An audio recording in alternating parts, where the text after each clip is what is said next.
Bonjour mes amis, que Dieu vous bénisse tous, que le Saint-Esprit, l'Esprit de la paix, vienne vous envelopper de telle manière que vous ayez la tranquillité en vous pour affronter les luttes, les guerres de l'extérieur, que ce soit à la maison, au travail, à l'école, où que vous alliez. Mais pour cela, vous allez dépendre de la foi. Et la foi n'est pas un sentiment. La foi ne se sent pas. Ça n'a rien à voir avec le sentiment de la foi. Juste pour que vous ayez une idée, quand le Seigneur Jésus était dans une maison et d'un seul coup, un trou s'est ouvert dans le toit et qu'on a descendu un paralytique jusqu'où était le Seigneur Jésus, parce qu'il y avait beaucoup de personnes et on ne pouvait pas entrer par la porte. Donc, les hommes sont montés sur le toit, ont enlevé les tuiles et ont descendu le paralytique où était le Seigneur Jésus.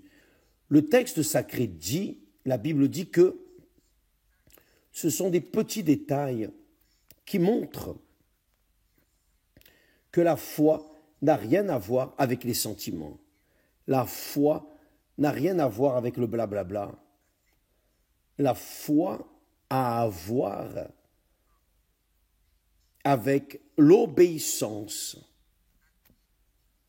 la dépendance totale de Dieu. Donc, quand le Seigneur Jésus a vu ces hommes s'efforçant pour entrer dans sa présence avec le paralytique, le texte sacré dit que le Seigneur Jésus, voyant leur foi, c'est cela même. Dieu doit voir ma foi, votre foi, notre foi, pour qu'alors il vienne à la rencontre de nos besoins. Donc, la foi n'a rien à voir avec le blablabla. Ah, je sens la présence de Dieu.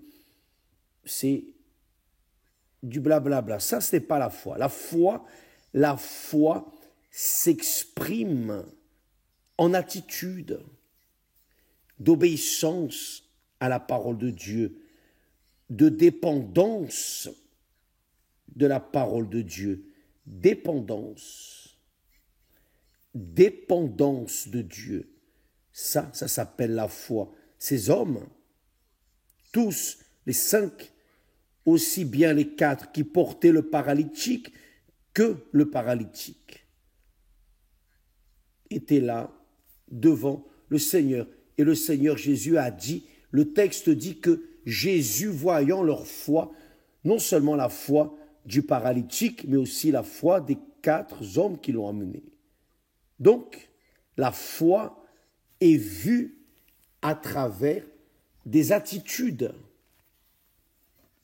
qui convainquent Dieu que la personne croit réellement. Donc, j'aimerais que vous sachiez que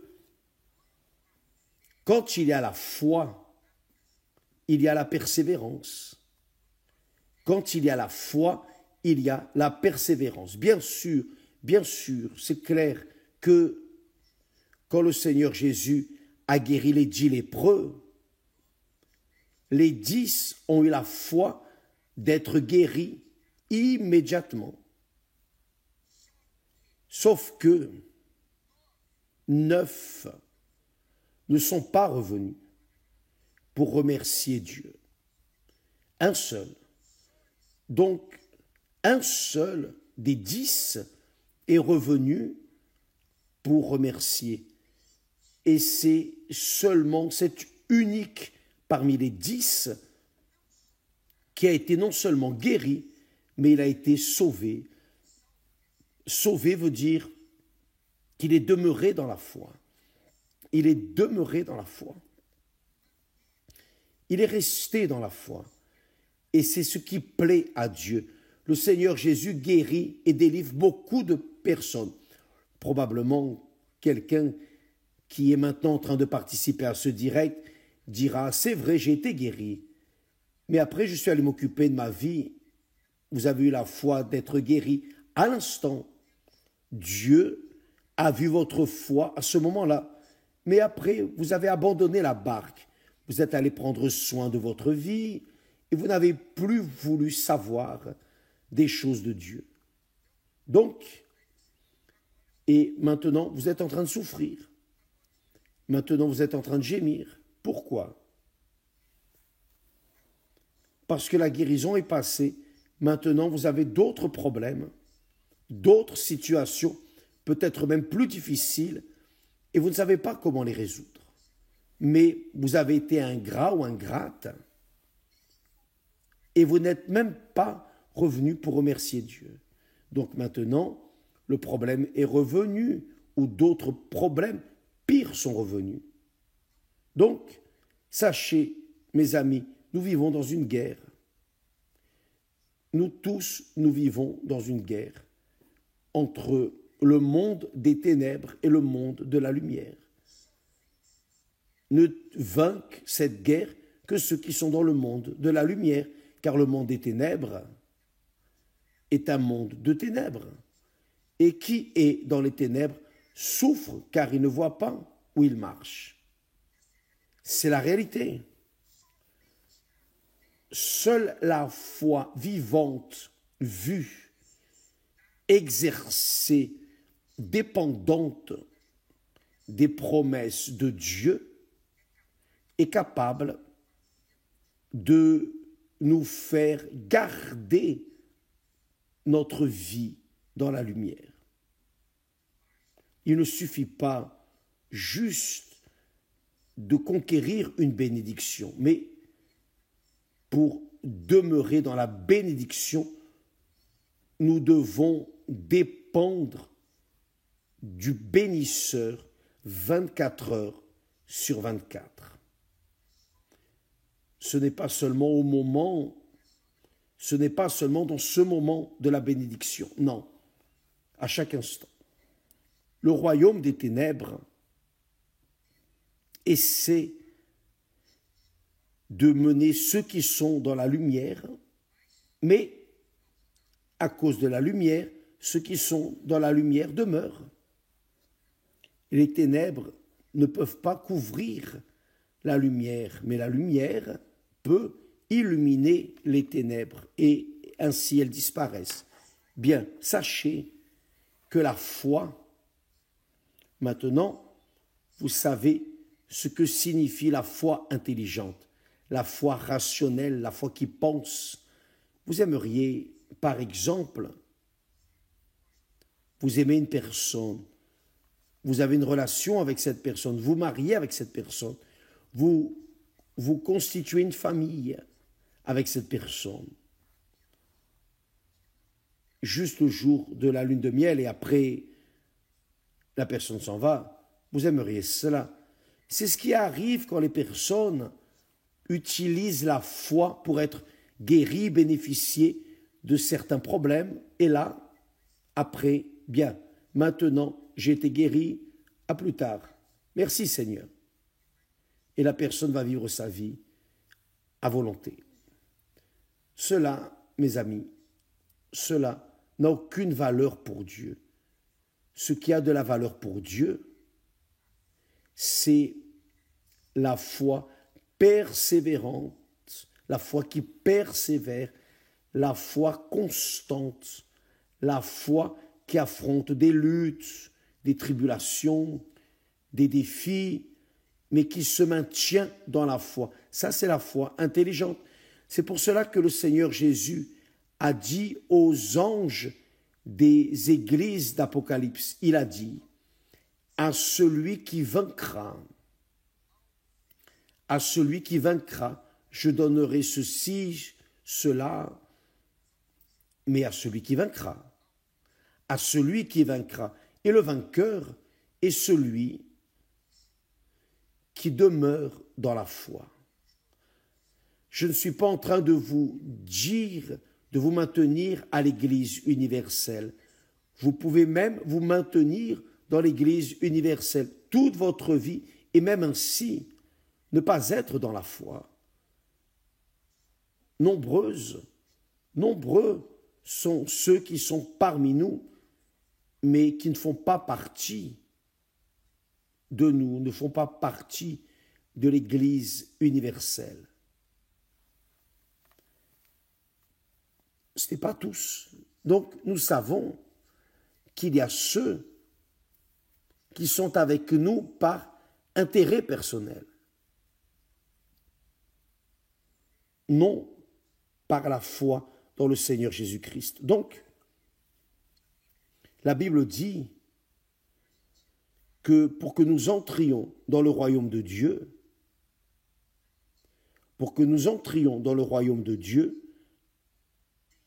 nous devons avoir une foi consistante, une foi qui affronte les tribulations. On affrontera toujours les tribulations, car le diable va travailler avec tout son enfer pour essayer d'enlever la foi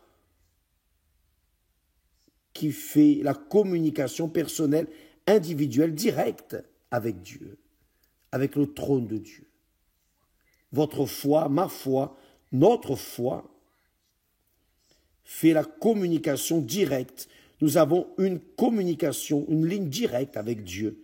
Si cette ligne directe est coupée, c'est fini pour nous.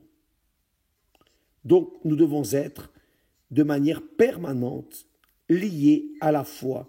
Ce n'est pas la religion, et la religion n'est pas la foi. La foi, c'est vivre dans la dépendance des promesses de Dieu, de la parole de Dieu, dans les obligations que nous avons, que Dieu nous donne pour que nous nous maintenions dans la foi. La Bible dit que l'apôtre exhortant les disciples à demeurer dans la foi a dit: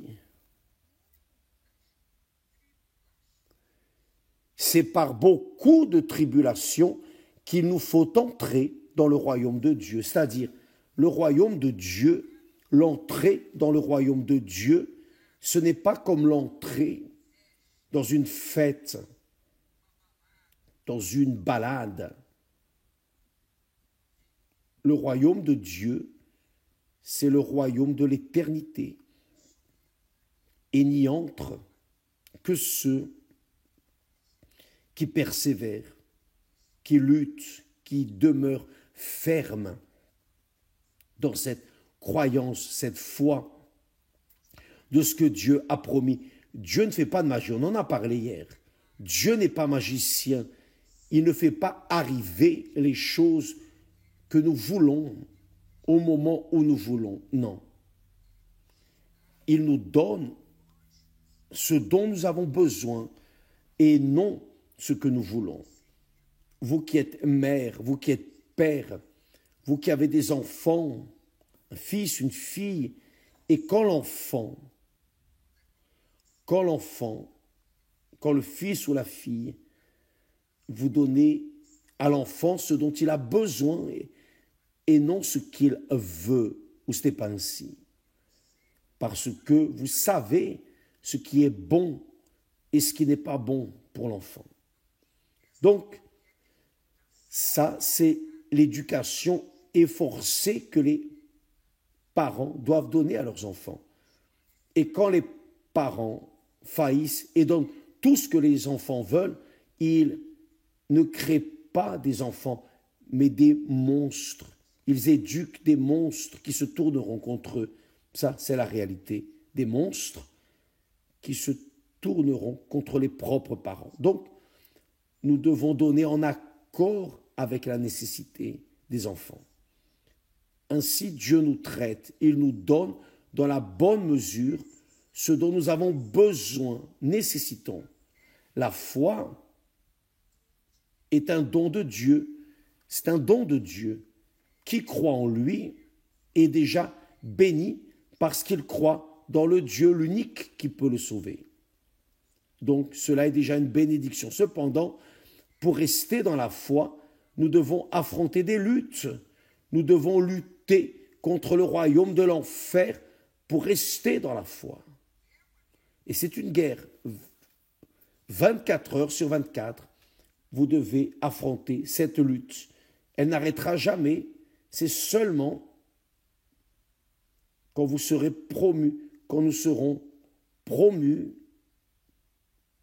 là oui, là c'est fini. Mais tant que nous serons de ce monde pourri, sale, injuste, ingrat, cruel, pervers, nous devrons affronter. Nous allons devoir l'affronter de toutes nos forces pour rester dans la foi. Pour que nous continuions dans la foi, nous devons lutter contre les convoitises du cœur, des yeux, les vanités qui déforment toutes les choses que Dieu nous a données. Donc, mes amis, c'est par beaucoup de tribulations qu'il nous faut entrer dans le royaume de Dieu. N'ayez pas de doute à ce sujet. Donc, ne pensez pas que Dieu va faciliter le chemin pour nous. Ça n'a jamais été facile. Ça n'a jamais été facile pour moi. Jamais. Jamais. Mais grâce à Dieu pour cela. Car s'il avait mis le tapis rouge pour moi, aujourd'hui je ne serais pas là en train de parler de lui à chacun de vous. Je ne serais pas dans le royaume de Dieu. Je ne serais pas en train de vivre dans le royaume de Dieu. Donc, sachez que Dieu nous donne dans la bonne mesure la foi dont nous avons besoin pour manger le pain quotidien. Voyez que le Seigneur Jésus enseigne, donne-nous aujourd'hui notre pain quotidien. Il ne dit pas, donne-nous aujourd'hui notre pain quotidien demain, après-demain, jusqu'à l'année prochaine. Non, c'est chaque jour. Il nous donne notre pain quotidien chaque jour. Chaque jour, je demande à Dieu le pain quotidien. Ce dont j'ai besoin pour aujourd'hui. Donne-moi aujourd'hui, mon Père. Je ne demande rien pour demain. Je demande pour aujourd'hui. Donc, vous, mes amis, utilisez votre foi avec intelligence et vous allez entrer dans le royaume de Dieu et vous allez vivre la vie abondante que le Seigneur Jésus vous promet. Maintenant, si vous voulez presser ou assembler le pain quotidien pour qu'il ne manque ni demain, ni après-demain, ni l'année prochaine, vous êtes perdus, car là, vous n'allez pas dépendre de Dieu. Vous allez dépendre de ce que vous avez rassemblé. Ça, c'est une foi fausse. C'est une foi émotive. C'est la réalité. Dieu, dans son infinie grandeur et miséricorde, nous donne la mesure de foi pour que nous vivions le jour, chaque jour, le jour d'aujourd'hui. Demain n'existe pas, il n'existe qu'aujourd'hui. Le Seigneur Jésus parle à ce sujet. Ne vous inquiétez pas avec le lendemain. Ne vous inquiétez pas avec le lendemain. Le jour d'aujourd'hui est suffisant. Les mots d'aujourd'hui sont déjà suffisants. Donc nous allons traiter seulement d'aujourd'hui. Nous allons mettre notre force dans le jour d'aujourd'hui. Demain n'existe pas. Il n'existe qu'aujourd'hui. Donc, mes amis, la foi est intelligente. La foi est rationnelle. Les personnes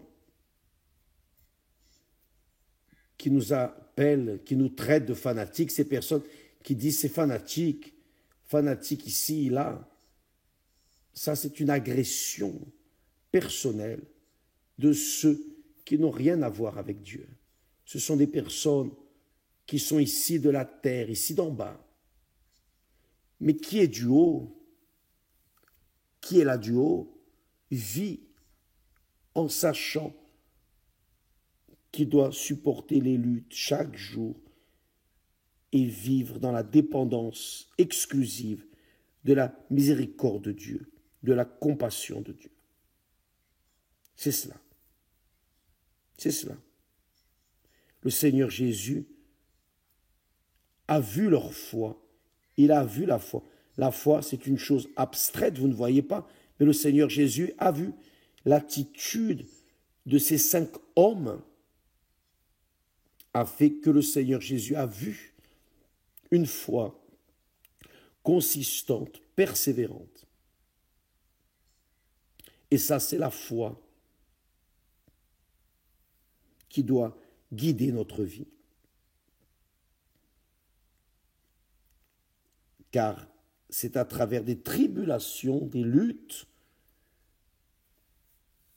qu'il nous faut entrer dans le royaume de Dieu. Le royaume de Dieu n'est pas un royaume de fête, un royaume où vous entrez en dansant, en sautant. Non, c'est un royaume où vous devez sacrifier votre vie pour y entrer. Le prix, c'est votre vie. Vous donnez votre vie, votre âme pour le Seigneur Jésus-Christ. Et alors, il permet que vous y entriez. C'est très fort. Le Seigneur Jésus a dit, celui qui voudra sauver son âme, la perdra. Ou sauver sa vie, la perdra. L'âme, c'est la vie. Ça représente la même chose dans les paroles du Seigneur Jésus. Mais celui qui perdra sa vie à cause de moi,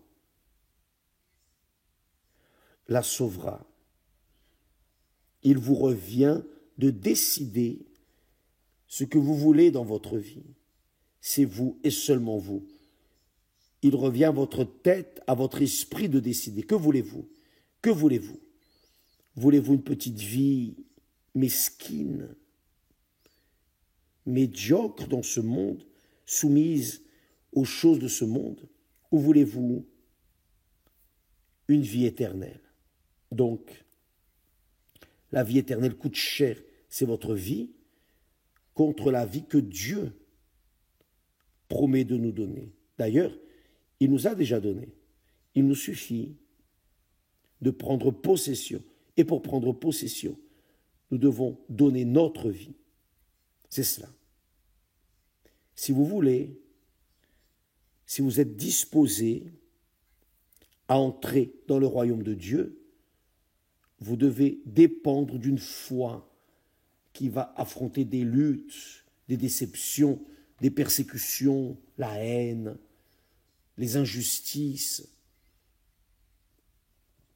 N'entrez pas dans une église, spécialement dans l'église universelle, en pensant que à l'église universelle, il n'y a pas d'injustice. Non, il y a des injustices. Je sais qu'il y en a. Il y a combien? Mais Dieu permet les injustices. Il est écrit. Paul dit, et si notre injustice est la raison de la justice de Dieu. Quand nous souffrons d'injustice, c'est là où nous attirons l'attention de Dieu. Et Dieu vient à notre rencontre. Je peux vous dire ça aussi. J'ai ce bagage avec moi. Je peux parler. Je peux témoigner cela. Donc, n'attendez pas que la foi, la véritable foi, vienne faire de la magie dans votre vie. La foi, la véritable foi, consistante, c'est comme l'amour. C'est comme l'amour.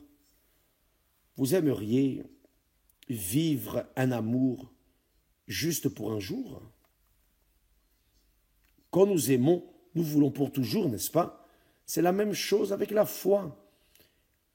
Quand vous avez la foi qui dépend de Dieu, c'est pour toute la vie. Vous allez dépendre de Dieu aujourd'hui, demain, après-demain, l'année prochaine, toute la vie. Chaque jour sera le jour d'aujourd'hui où vous dépendrez du pain quotidien. Cependant, si vous voulez utiliser, abuser et jouir de la foi un jour et laisser de côté la persévérance, la consistance, l'insistance, vous allez la perdre, car la foi est une dépendance constante, quotidienne, mensuelle, annuelle, pour toute la vie de Dieu. Si vous n'avez pas cette conscience et que vous n'avez pas le courage d'affronter les tribulations, de payer le prix pour rester dans la foi, alors vous allez perdre. Vous allez être fracassé. Et personne ne peut rien faire pour vous. Ni la prière, ni le jeûne du pasteur, de l'évêque ne résoudra. Vraiment pas. Car cela dépend de votre décision. C'est vous qui choisissez. C'est vous qui prenez la décision. Vous n'avez pas besoin de mériter pour avoir cette qualité de foi. Non. Il suffit de vivre la souffrance, la douleur que vous souffrez et vous en appelez au Dieu vivant, mon Dieu. Je me livre, je me rends. Je suis fatigué d'être moi, fatigué de souffrir, je suis fatigué d'essayer de m'aider, de me sauver. Maintenant, je livre tout entre tes mains. Là, le Saint-Esprit vient et vous embrasse. Il suffit de courir dans ses bras. Que Dieu vous bénisse tous et à demain. D'ailleurs, demain, mercredi, nous serons là au Temple de Salomon à 20h. Vous êtes notre invité pour participer à une réunion où nous serons en train d'enseigner les pas de la foi consistante qui fait la personne vivre dans la dépendance exclusive de Dieu et non d'église, de pasteur, de qui que ce soit, mais de Dieu lui-même. Que Dieu vous bénisse et à demain. Grâce à Dieu.